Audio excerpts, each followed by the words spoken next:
prime fish sa gabi. Lagyan mo na ng asin. Tapos, pinapainit ko ang oil. So, yung ganyan oil namin dahil used oil na kasi to. Tipid din sa oil. Pero, okay lang naman. Siyempre, kami nila makakain. Diba? Used oil. Meron naman akong ulam dito nilaga. Nagpaprito lang sa akin ng isda. So, used oil. So, okay na. Nabadbad na ng asin.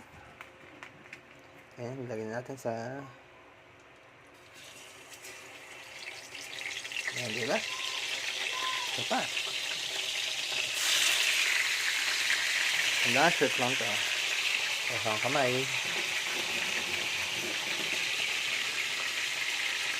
Wait ko lang. Pagkat First Pilipinas. Thank you so much.